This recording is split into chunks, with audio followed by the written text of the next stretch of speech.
Bom dia a todos, meu nome é Danilo Caetano, sou PCNP de Matemática. Vamos estar ministrando esse ATPC, eu e o Marcelo. Bom dia, Danilo, bom dia a todos os professores e professoras aqui da diretoria Guarulhos Norte, das unidades escolares, tá? Que nós vamos trabalhar alguns aspectos na nossa área de matemática e também o componente matemática e suas tecnologias, tá? Então, vamos para a temática da nossa TPC, por favor, slide da temática. Vamos trabalhar com uma abordagem, com o uso das metodologias ativas. Como vocês já viram, na última TPC nós trabalhamos um pouquinho na resolução de problemas, nessa perspectiva das metodologias ativas, e para esta ATPC nós vamos trabalhar um aspecto da metodologia ativa, que é a aprendizagem da sala de aula invertida. Então, essa será a temática onde nós vamos discorrer algumas nuances sobre algumas atividades da educação básica do ensino médio e do ensino fundamental, anos finais. Tá? Então, para o próximo slide, vamos para ver a estrutura desta ATPC, como vocês podem ver. Próximo, por favor. Isso, ok. Então, tivemos a abertura, nós vamos destacar depois os objetivos desta ATPC, a questão da metodologias ativas, que isso nós vamos reiterando cada ATPC, a aprendizagem da sala de aula invertida, os fundamentos teóricos sobre a sala de aula invertida na perspectiva das metodologias ativas, sinalizamos a questão das sugestões de atividades a serem desenvolvidas, focadas para os anos finais e ensino médio, formação geral básica e itinerários formativos de aprofundamento curricular. Tá? E lembretes e as referências que fundamentaram esta ATPC, o nosso material também. Tá? Então, para o próximo, nós temos aí o objetivo da TPC, que é apresentar o uso das metodologias ativas, mais especificamente da aprendizagem sala de aula invertida nas aulas de matemática, como já destaquei anteriormente, o uso dessa metodologia ativa na perspectiva de atividades de matemática, com base também nos cadernos dos estudantes, os materiais da SEDUC. E também outro objetivo é sugerir, que acabei de falar, essas atividades, os cadernos, no currículo em ação da área de matemática, de ciência e natureza, e suas tecnologias, e também o mapa, que é o material de apoio ao planejamento e prática de aprofundamento dos itinerários formativos, como subsídio para o desenvolvimento do aprendizado na perspectiva da sala de aula invertida. Então, nós vamos trabalhar essas questões do uso das metodologias ativas, com foco nesses materiais dos anos finais em ensino médio na nossa área e componente matemática. Tá? Então, vamos trazer um pouquinho das questões das metodologias ativas. Tá? Nós temos aí, um slide anterior, por favor. Tá? Isso, nós vamos trazer esses fundamentos das metodologias ativas. Já foi comentado na última ATPC, mas vamos reiterar que é uma perspectiva que é Bassic e Moran, que vem discorrendo ao longo de alguns anos esses estudos das metodologias ativas, que tem um fundamento na pedagogia ativa, né? Que é um processo que inicia quando trabalhamos na perspectiva de o aluno ser o centro da aprendizagem, ele ter autonomia. Tá? Então, o professor ele vai conduzir as aulas, na qual o estudante ele vai partindo direcionamento, da mediação do professor e vai engajando nas atividades e tendo autonomia diante dessas metodologias. Tá? Em linhas gerais, esta é a fundamentação, a premissa da metodologia ativa ou dessas metodologias ativas, tá? Que são fundamentadas pelos estudos de Moran e Bassic, que traz outros elementos que também fundamentam o uso dessa metodologia ativa, tá bom? Aí para o próximo slide, como vocês vão ver, que nós trazemos um pouquinho dos estudos do uso dessas metodologias ativas, tá? Da pirâmide William Gleiser. Tá? O que essa pirâmide traz aí como entendimento dessas metodologias ativas? Vocês podem ver que 10%, quando se trata do processo de aprendizagem e também do processo de ensino, mais especificamente do processo de aprendizagem, 10% nós retemos a questão de leitura. Tá? Essa aprendizagem você tem 10% por meio da leitura. 20% é escrevendo. Então, os estudantes, no momento dos seus registros, da escrita, seja ela por meio de registros matemáticos, ele retém essas informações, essa compreensão dos objetos por meio, por uma quantitativo de 20%. 50% é observando e escutando. Tá? Então, é outra variável que aí nós temos como um processo de aprendizagem, que 50% ele consegue compreender por meio de observação e da escuta. Conforme nós vamos colocando outras variáveis, aí, por exemplo, discutindo com outras pessoas, então o processo de discussão, tá, entre os pares estudantes, o estudante professor também, ele tem uma retenção da compreensão dos objetos de conhecimento, ou da temática, enfim, que está sendo analisada ou estudada, 70%. Tá? 80% é praticando, tá? Mas praticando então é um pouco genérico, mas nesse sentido para praticar. Podemos colocar todas as variáveis que destacamos em cima, lendo, escrevendo, observando, escutando, discutindo e também exercitando algumas atividades, mão na massa, maker, ou resolvendo exercício, resolução, que nós temos aí um salto de 80% nessa aprendizagem. Tá? E também consolidando a questão aí para alavancar em 90% ou acima de 90%, uma perspectiva assim de 95%, não chega a 100%, ele ensinando aos demais colegas e também ou fazendo a explanação do seu entendimento. Porque aí envolve outros aspectos de ele estar entendendo, procurar transmitir essa informação, a sua compreensão daquele objeto de conhecimento para os demais estudantes. Tá? Bem, é um modelo que nós temos da pirâmide de Gleiser, tá, sobre o processo de aprendizagem e assim colocando essas variáveis que possa ter uma clareza para nós do processo de aprendizagem do estudante. E também para o professor ter um processo de planejar essas aulas, né, que é o processo de ensino, e planejar essas aulas de acordo com as necessidades que da sala de aula, que ele possa desenvolver um determinado assunto ou objeto de conhecimento. Então, essa é uma perspectiva que nós podemos aí tratar. Tá?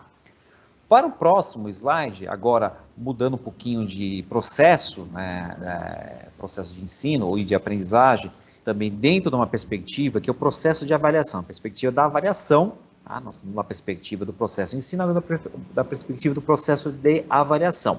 Tá? É importante isso, que é uma das premissas do currículo paulista, que é o processo avaliativo. Então, nós vamos destacar aqui, nesse momento, que ao longo do desenvolvimento das atividades com os estudantes, o professor tem esse olhar, essa atenção, tá? Que é uma avaliação diagnóstica de sondagem. Tá? Isso deve ser uma coisa também que contínua, não só nesse momento diagnóstico, mas contínua, que são as fases avaliativas e também a somativa. Mas nesse momento, vamos fazer um destaque para a avaliação diagnóstica, uma avaliação de sondagem. Vocês podem ver que nós destacamos 3 verbos aí para essa avaliação diagnóstica, que é identificar, observar e refletir. Então, aí usando um pouquinho essa questão da taxonomia de Bloom. Tá? O que é identificar nessa perspectiva? É identificar a realidade de cada turma e a especificidade de cada estudante. Tá? Identificar a questão dos pré-requisitos que ele tem, tá? Das suas dificuldades, o ponto de partida, onde você vai começar a desenvolver determinados assuntos ou objetos de conhecimento. Tá? O verbo observar, que é observar os alunos desenvolvendo ou não habilidades cobradas para o processo de ensino e aprendizagem. Então, aí é um momento de você estar observando se o estudante ele desenvolve ou não desenvolve determinada habilidade, tá? Com foco em um objeto de conhecimento, quer seja matemática, quer seja outra área de conhecimento, ciências naturais, ciências humanas, enfim. Tá? Então, esse é um outro verbo importante, além do identificar e observar. E a questão da reflexão, tá? Que é refletir sobre as causas das dificuldades, definindo assim as ações necessárias enquanto professor para trabalhar as defasagens encontradas em cada estudante. Tá? Então, esse momento de reflexão, quais são as causas deste efeito? Tá? Será que é um aspecto mais, será que é um pré-requisito que ele precisa? Será que é uma habilidade que não foi trabalhada anteriormente em séries anteriores ou anos anteriores? Será que isso é uma retomada de outras habilidades, ou uma habilidade de suporte, tá? Ou a perspectiva também da metodologia que tem que ser trabalhada? Então, é nesse sentido que o professor tem que ter esse momento de reflexão, tá bom? Então, é isso que eu direciono para vocês, professores, essa questão da avaliação. Também nós teremos um momento de discutir um pouquinho mais o aspecto geral da avaliação. Tudo bem? Danilo, é com você. Próximo slide, por favor. Vamos aproveitar esse momento. Após a avaliação de sondagem, a gente consegue diagnosticar o que esse nosso aluno conhece e o que esse nosso aluno vai conhecer. Então, a gente vai utilizar a metodologia da sala de aula invertida como um desses processos. Daremos destaque no uso da aprendizagem baseada em metodologia sala de aula invertida. Próximo, por favor. Sala de aula invertida. Existem vários modelos e aplicações de sala de aula invertida. Nesse ATPC, vamos seguir conforme Pernet e Sans. Sala de aula invertida é o nome que se dá à metodologia que inverte a lógica de organização da sala de aula, isso é, o conteúdo é estudado pelos alunos antes da aula presencial. Normalmente a gente faz o quê? Na sala de aula a gente dá o conteúdo e pede para o aluno resolver o exercício em casa. Então essa sala de aula invertida, basicamente na visão deles é o quê? Eu planejo uma ação para esse aluno ver essa teoria em casa e na hora de chegar na sala de aula a gente vai para a parte prática, no exercício. E como funciona isso? Vamos ver o próximo? Ela parte do princípio dos 4 pilares fundamentais, onde o primeiro é um ambiente flexível. Os estudantes normalmente são rearranjados ali na sala, ou seja, o professor vai adequar a aula do jeito que ele planeja. Por exemplo, não, eu preciso de grupos, não, vai ser uma aula individualizada, vai ser uma aula mais dinâmica. Então, é esse espaço onde o professor tem que pensar previamente. Cultura de aprendizagem. Os alunos são envolvidos ativamente na construção do conhecimento, como o Marcelo falou. Enquanto o aluno estar ali fazendo, ensinando, a porcentagem de aprendizagem desse aluno é muito maior do que quando ele só lê e quando ele só escreve. Conteúdos intencional, ou seja, precisa exatamente o professor saber qual é a defasagem e aonde que ele quer chegar. Então o professor vai selecionar intencionalmente o que ele deseja para aquele momento. Educador profissional. Esse professor vai ter que pensar em atividades onde ele pode conseguir atingir os alunos. Sempre importante um carro-chefe, o feedback, ou seja, você vai ter que ter uma troca de conversa com o aluno, porque assim você vai conseguir alternando o conhecimento e recebendo o que eles estão conseguindo ou não, para preparar uma maior porcentagem de aprendizagem para aquele momento. Próximo, por favor. A gente ainda pode incluir outras perspectivas que a gente encontra. Como que a gente pode falar que o estudante interage de forma prévia com os assuntos abordados, por meio de perguntas, discussões, atividades práticas, assim tornando esse processo uma aprendizagem mais fácil, mais segura. O professor fica incumbido de mediar para sanar a dificuldade, ou seja, o professor vai ser um mediador do conhecimento. Para planejar as aulas, o professor deve verificar as questões que geram problemas de aprendizagem, ou seja, eu vou me utilizar das avaliações de sondagem, dos conhecimentos prévios do aluno. Próximo slide. E esse material selecionado pelo professor, como funciona isso? Por favor, volta 1. O docente tem que selecionar um material intencional para o aluno, podendo ser um pequeno trecho de livro, podendo ser um vídeo, um podcast, Mas quando a gente fala intencional, se agrega um valor maior quando o professor faz esse vídeo. Então você grava um videozinho curto de 3 minutos, 2 minutos, para cada coisa, ou seja, você dali como se fosse sua aula, você interage com o aluno, com ele em casa. Ou podcast, apenas o áudio. Os alunos nesse momento, de pós-pandemia, eles estão muito acostumados com essa ideia de ouvir podcast, escutar Spotify. Então, assim, é algo que traz a realidade do aluno. Então, você seleciona ali o seu conteúdo que você vai aplicar de uma maneira bem curta, para ele já vir com esse conhecimento, para você já gerar essa discussão. Então, sempre assim, você pensa em algo focado para o próximo momento. Para você não precisar começar a discutir, explicar algo, você já deixa isso previamente pronto. No próximo. E o que é importante, a organização da sala de aula, como é uma das premissas disso. Então, para partir, eu já tenho que estar planejando. Não, na aula eu vou fazer agrupamento produtivo. Vou fazer times. Então, na hora que eu separo o material, eu tenho que separar o material para o que eu vou executar. Assim, facilita muito esse processo. Agora, vamos ver como a gente consegue aplicar isso? É com você, Marcelo. Ok, Danilo. Nós deixamos aqui esse momento na TPC com sugestões de atividades a serem desenvolvidas. Tá? Então, nós temos a ideia de pegar algumas, ou pegar não, vamos dizer assim, de trazer algumas atividades que constam no material da SEDUC, nos cadernos dos estudantes, e trabalhar o uso dessas metodologias ativas, essa perspectiva aí de colocar o aluno como protagonista do seu processo de aprendizagem e também ser autônomo. Tá? É importante o estudante ter autonomia no desenvolvimento das suas habilidades e competências também, que é uma premissa do currículo paulista. Tá? Vocês vão até ficar assim, preocupados com a minha fala de premissas do currículo paulista, porque todo o material, toda a discussão nossa aqui está com base fundamentada nessas premissas. Nós vamos reiterar que é importante a gente revisitar essas premissas que baseiam esse processo de ensino e aprendizagem, tá? Que é desenvolvimento de competências e habilidades.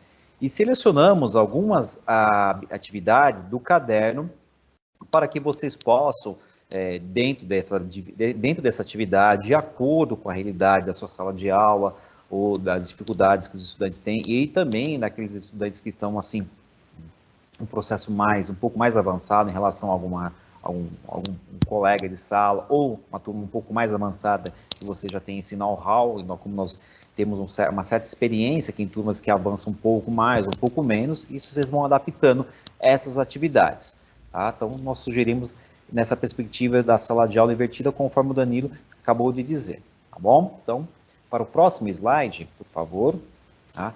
Nós temos aí uma habilidade que destacamos, que é a habilidade do 9º ano, para ser desenvolvida nesse processo de metodologia ativa da sala de aula invertida, que é a habilidade número 12, que é reconhecer as condições necessárias e suficientes para que 2 triângulos sejam semelhantes. Então, nós vamos trabalhar com essa questão da semelhança de triângulos na unidade temática geometria. Tá? Objeto de conhecimento é semelhança de triângulos, conforme eu disse. Só trazendo um pouquinho de destaque que o Danilo colocou nas metodologias ativas aí, é o uso das tecnologias. Tá?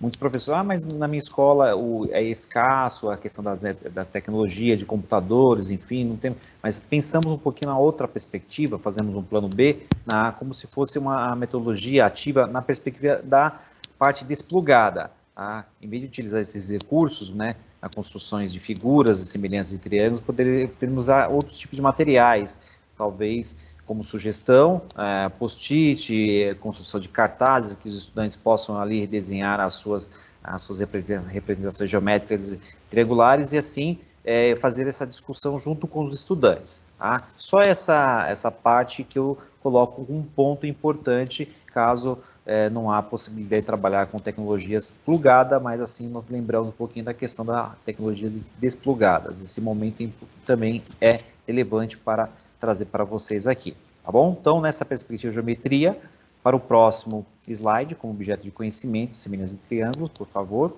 Isso eu acabei de dizer. Mais um pouquinho.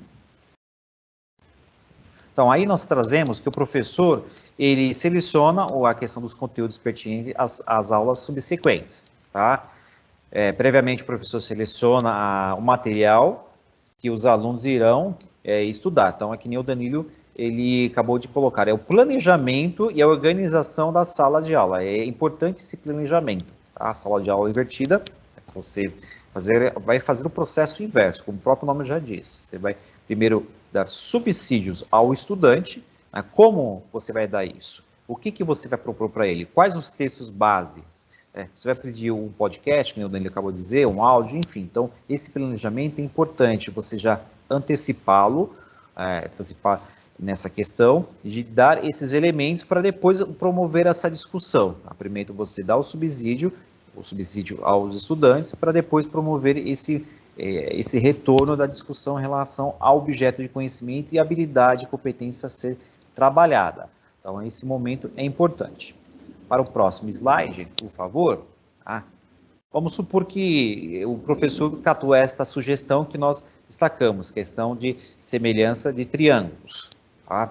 E subsidiou os estudantes com os elementos, com texto base, enfim. E você também pode provocar umas questões disparadoras, como quantas condições podemos ter para que os triângulos sejam semelhantes? E quais são essas condições? Quantos triângulos nós podemos ter dentro de um interno a um triângulo? Dependendo da representação geométrica dessa figura, nós podemos colocar outros elementos a mais. Destacamos essas duas condições como questões disparadoras, mas podemos ter outras questões, como sugestão. Como sugestão para que vocês possam aí ter um momento talvez de um brainstorm para provocar outras discussões e outras questões relacionadas às semelhanças de triângulos. No próximo, como vocês podem ver, nós trazemos uma atividade, a atividade 7, casos de semelhança de triângulos, está no currículo em ação do 9º ano, aí vocês podem ver a página do caderno do estudante e a página do caderno do professor, tá? E essa atividade traz o seguinte dizer, considerando que os segmentos A, B e C, D são paralelos e que as medidas são dadas em centímetros. Você vê que tem aí, já nessa atividade, já promove uma discussão. Antes dessa atividade, talvez o professor, como elemento que dá um norte ao estudante, um texto base, ou um vídeo, ou um podcast, enfim, e promover essa discussão no momento da sala de aula. Então, o estudante foi para outro momento, ou para sua casa, ou em outra aula ele foi buscar esses elementos, ou ler esses textos, ou assistir esse vídeo, ou escutar um podcast sobre a relação de triângulos, e depois, uma aula, o professor pode fazer essa discussão com os estudantes, né? Quantos triângulos temos na figura? Justifica o motivo de os triângulos da figura serem semelhantes? Qual é a constante de proporcionalidade entre os pares de lados correspondentes? Enfim, Então você vê que vários elementos, várias sequências didáticas, né, nesse sentido de perguntas, uma sequência de perguntas didáticas, e possam, assim, fomentar essa discussão e trazer ideias de que o aluno possa compreender essa questão de semelhança, tá? O que é questão de proporcionalidade, constante de proporcionalidade, essa questão, o que tem a ver isso com a semelhança de triângulos, tá? De modo geral, não falando a especificação de triângulos e retângulos, é mais nesse sentido que pode provocar uma discussão na sala de aula, tá? Por favor, pode ir destacando já os questionamentos que já antecipei, tá vendo isso que eu acabei de dizer para vocês, são os questionamentos que estão no caderno de atividade do estudante e do aluno. Tá? Para o próximo slide, aí nós temos a questão da formação geral básica. Então, nós saímos agora dos anos finais, tá? Nós estamos agora para o ensino médio, direcionando o uso dessa metodologia ativa, sala de aula invertida, para o ensino médio. Formação geral básica, nós destacamos esta habilidade, que é aplicar as relações métricas, incluindo as leis do seno e do cosseno, ou as noções de congruência, melhor dizendo, e semelhança, para resolver e elaborar problemas que envolvem triângulos em variados contextos. Então, essa habilidade da formação geral básica é 308.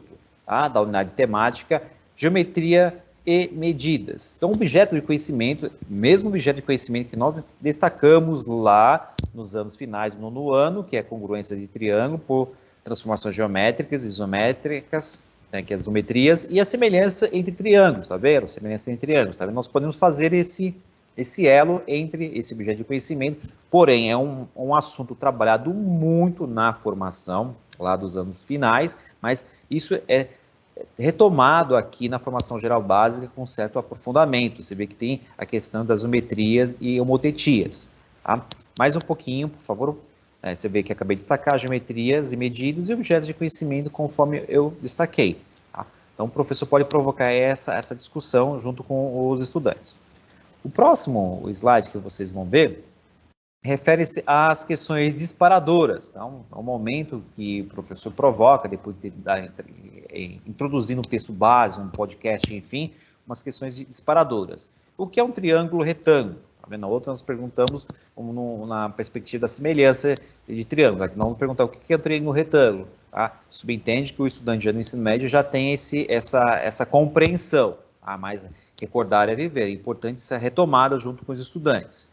O que precisa para um triângulo ser semelhante?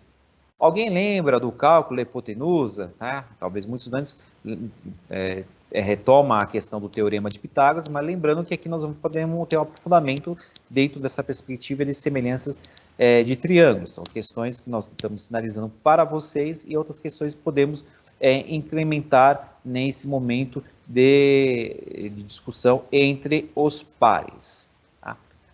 Para o próximo slide, nós temos aqui uma atividade, relações métricas e trigonométricas aplicadas no triângulo retângulo. Tá? É do currículo em ação, no caderno da segunda série. Tá? Vocês podem ver aqui, tem a página do caderno do estudante e do professor. Tá?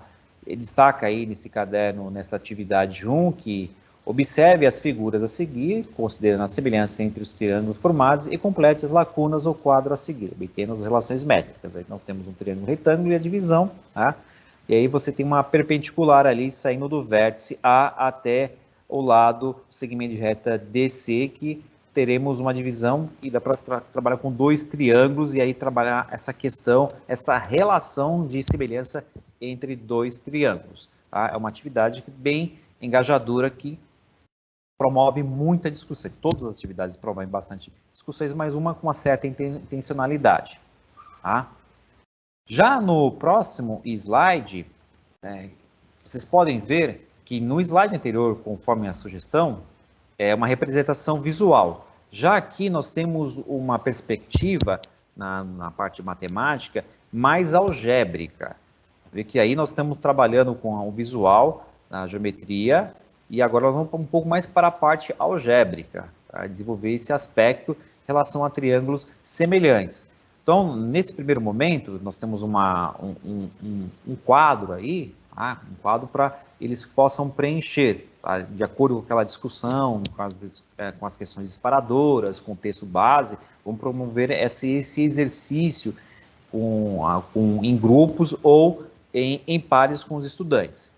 Aí tem um momento que sinaliza para eles, em qualquer triângulo retângulo, o quadrado da medida da altura relativa à hipotenusa é igual ao produto das medidas das projeções ortogonais dos catetos sobre a hipotenusa. Então, faz essa retomada. Aí nós temos nesse quadro, né, essas caixinhas, o triângulo HAC é semelhante ao triângulo HBA. Então aí você tem a questão da proporcionalidade, lembrando que proporcionalidade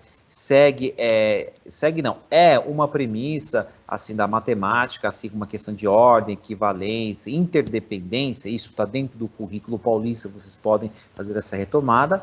Então, nós estamos trabalhando a questão da proporcionalidade, tá? Em linhas gerais, para o estudante, a questão da igualdade, tá? Essa é a igualdade de trabalhar dois triângulos e aí ver essa relação desses triângulos, um triângulo maior, um menor, e aí tem uma constante proporcionalidade. E aí nós vamos fazendo essa razão entre um lado com o outro. Por exemplo, o segmento HA sobre o segmento HB é igual ao segmento de reta, né? Lembrando o segmento de reta HC sobre o segmento HA e assim por diante. Tá? Está vendo que o outro quadro você já não trabalha com segmento, mas você trabalha com a reta, que são equivalentes. Aí entra a questão da equivalência, conforme eu acabei de dizer para vocês, tá? Que é uma premissa do currículo. E assim por diante, tá?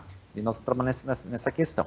Para o próximo slide, que tem essa mesma característica, você viu que aqui já o exercício, a atividade, ela modificou um pouco. Em relação à anterior, você tinha só o preenchimento do último como se o último box, como posso dizer assim.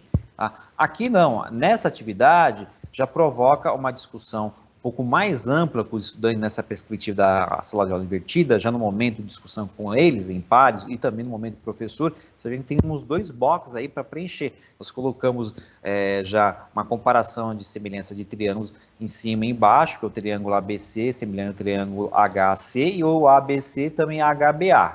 Tá vendo? Nós vamos trabalhar essa semelhança de triângulos e também preenchendo esses boxes, né? E tendo essa compreensão, essa visualização de momento algébrico e momento geométrico, porque a geometria em si, ela não dá conta de talvez resolver todos os problemas. Então, um pouco da álgebra é que está nos auxiliando nesse quesito da semelhança de triângulos aí. Tá? Para o próximo slide, que vocês vão ver, também tem a mesma perspectiva em relação ao slide anterior, ou os slides anteriores. Você viu que aqui já temos um incremento a mais, são 3 boxes. Em relação ao slide anterior, nós tínhamos 2 boxes para preencher, né, na linha assim, em coluna, essa leitura. Aqui nós temos na representação em linha. Você vê que aqui são a comparação com 2 triângulos, ABC, assemelhante ao triângulo HAC. Vocês veem que os denominadores embaixo, trabalhando nessa questão da razão, você só tem o numerador, não tem o denominador, então AB é sobre qual segmento de reta, AC sobre qual segmento de reta, BC sobre qual segmento de reta. Aí para o outro box, os estudantes preencham, e no penúltimo box você vê que já tem a reta C sobre H igual a A sobre B. Tá? E o último box, essa proporcionalidade, enfim, para quem estudou muito em anos anteriores, e também nós costumamos utilizar essa linguagem, é a regrinha de X. Tá? Lembrando que a regrinha de X, isso no senso comum, mas matemático falando, nós estamos trabalhando na questão de proporcionalidade, tá bom? Então, em relação a essa fundamentação da semelhança de triângulo, nós trouxemos para vocês essas atividades, tá? Como princípio para trabalhar a questão da sala de aula invertida, tá? Agora é com você, Danilo. Muito obrigado. Como o Marcelo lembrou, algo muito interessante aqui. Eu não tenho uso de aparelho digital na minha escola, eu não consigo. Mas após isso, essa parte algébrica, por que não desenhar na cartolina, colocar os alunos para recortar, para poder medir, para poder fazer a prova se aquilo que ele fez numericamente, quando a gente vai para a mão na massa, não pode ser comprovado para aqueles alunos que não conseguem entender só na álgebra. O Marcelo teve, assim, um ótimo insight quando realmente a gente consegue usar post-it, colando, e a gente faz essas provas também. Então, assim, vale muito a pena colocar a mão na massa do aluno. Afinal, ele já teve ali aquele gosto por estudar, então a gente faz aquela concorrência na hora que ele está na sala para poder criar aquele dinamismo. Agora a gente vai para uma parte nova, o itinerário formativo. Ou seja, vamos para o nosso aprofundamento curricular. A gente selecionou aqui a habilidade planejar e executar pesquisas amostral sobre questões relevantes, usando dados coletados diretamente ou diferentes fontes, e comunicar os resultados por meio de relatório contendo gráficos e interpretações das medidas e tendência central e das medidas de dispersão. Próximo, por favor. Os nossos eixos estruturantes e de competências e habilidades é investigação científica, processo criativo, intervenção e mediação sociocultural e empreendedorismo. A habilidade específica é investigar, analisar situações, problemas, identificando e selecionando conhecimentos matemáticos relevantes para uma dada situação. Elabore modelos para sua representação. Então, vamos ver isso. O que é importante para esse momento é que o material que o professor vai selecionar, tanto por livro, ele vai gravar um áudio, ele vai usar um podcast, ele vai fazer algumas perguntas, linkando respostas anteriores. Como? Quais materiais? Antes de começar a atividade, eu preciso que o aluno tenha um pouco de noção do que é uma pesquisa censitária, uma pesquisa amostral, uma pesquisa qualitativa, uma pesquisa quantitativa. Então, antes de começar a minha aula, eu preciso separar conteúdos específicos para isso, para tornar uma discussão mais saudável, para criar um vínculo maior, algo dinâmico. E assim o estudante possa compreender a parte teórica. Então, assim, ele já vem com a teoria e quando ele chega na sala de aula, a gente vai para a prática. Afinal, esse novo modelo que é exatamente isso, uma vivência maior desse aluno. Vamos lá? Então, a gente separou um pequeno recorte da atividade 2, o componente 3, Estatística na Saúde Pública e Meio Ambiente. Ele está lá no mapa. Meu papel no desenvolvimento, páginas 62 e 63. Como a gente vai aqui apresentar um pequeno recorte dessa atividade. Então, a gente começa com perguntas disparadoras. Alguém já participou de uma pesquisa? Já receberam algum telefonema sobre pesquisa de opinião? Alguém já respondeu o questionário de pesquisa? Então, essas perguntas são retiradas lá da página 62 do próprio mapa, ou seja, o mapa já traz subsídio. É um grande material que vem sendo elaborado para nós. Ele cria um modelo para a gente poder fazer, a gente consegue aplicar quase qualquer metodologia em cima dele. Próximo, por favor. Então, aqui na sala de aula, a gente já fez esses disparamentos, esses questionamentos. A gente começa a criar uma discussão com esse aluno. Ele já tem base de algumas pesquisas, de como funciona. Então, assim, durante a socialização ali dos estudantes, a gente pode citar algumas finalidades de cada termo. Exemplo, uma definição do problema. Qual que é o meu problema? O número de notificação de casos de leptospirose no estado do Rio de Janeiro. Eu mostro para eles e discuto qual é a minha definição do problema depois. Meu público-alvo. Quem é meu público-alvo? Os habitantes do Rio de Janeiro. Justificativa, por que eu estou fazendo isso? Porque eu quero acompanhamento de casos de leptospirose no Rio de Janeiro. Em qual ano? 2017. Tomada de decisão. O que eu quero com isso? Eu quero acompanhar o número de casos e promover o tratamento para minimizar os altos índices de letalidade. Então, ali eu consigo discutir com ele esse momento de atividade. Ou seja, eu pergunto se essa definição de problema, se isso é um problema. Qual é o meu público? O público está certo para esse problema? Minha justificativa se adequa ao motivo do que eu quero? O que eu vou fazer com isso? Próximo, por favor. Outras respostas podem aparecer durante a socialização. Junto, verifique se está relacionada aos significados vistos anteriormente. Com tudo que o aluno pesquisou, ele pode trazer uma perspectiva diferente do que você esperava. Lembre-se de não descartar nada. Coloque sempre algo ali para o aluno, gere uma discussão. O aluno traz dados importantes para isso. Lembra, os grupos já têm que ter sido organizados. Então, se eu quero uma competição, vai estar separada ali por um time de competição. Se eu quero um agrupamento produtivo, exatamente para poder aplicar aquela parte do aluno estar ensinando, também é uma outra escolha. Um individualizado, fazer uma alternância durante a aula, eu preciso precaver. Próximo, por favor. Então, pensa assim, eu já discuti, dei um modelo, os alunos estão interessantes, eu vou para o meu exercício. Qual que é o meu exercício?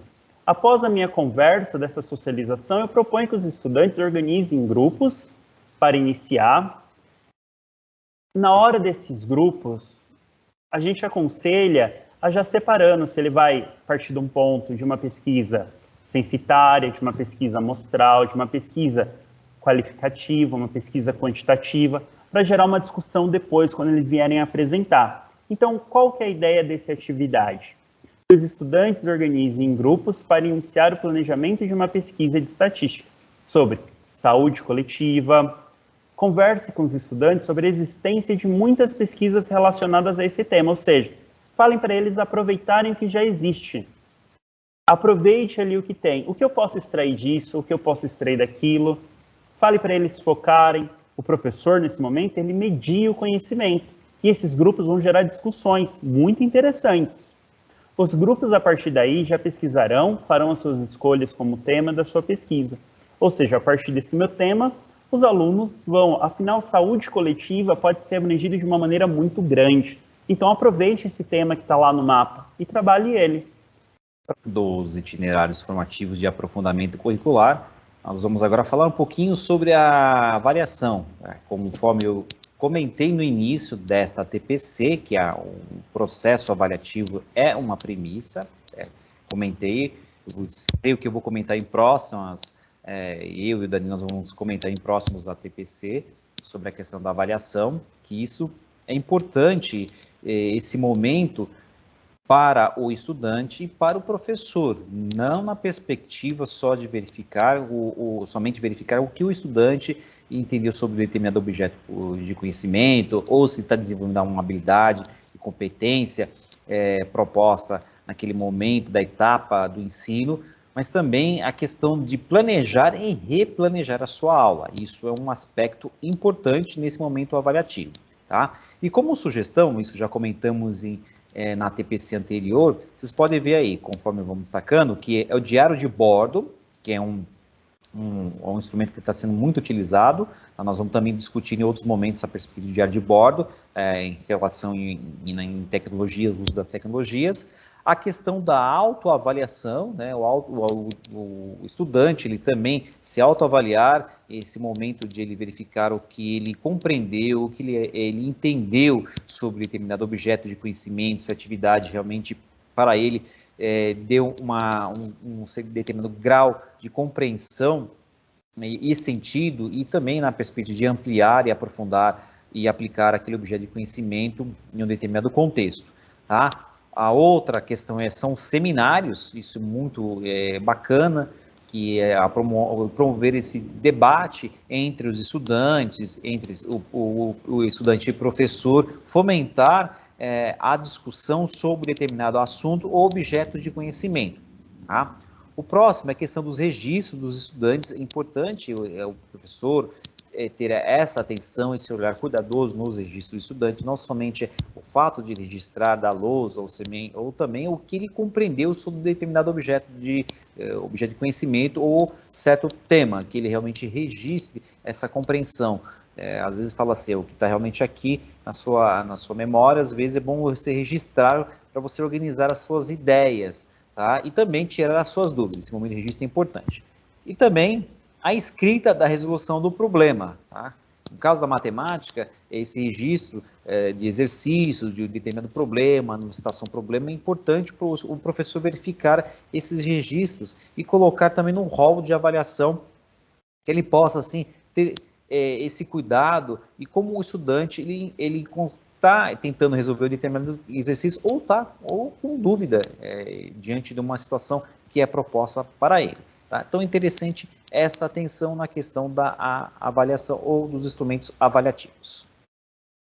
O nosso primeiro lembrete é a respeito a partir desse momento, professor, o senhor já começa a selecionar os materiais de práticas, de boas práticas, para a gente poder estar trazendo aqui para socializar.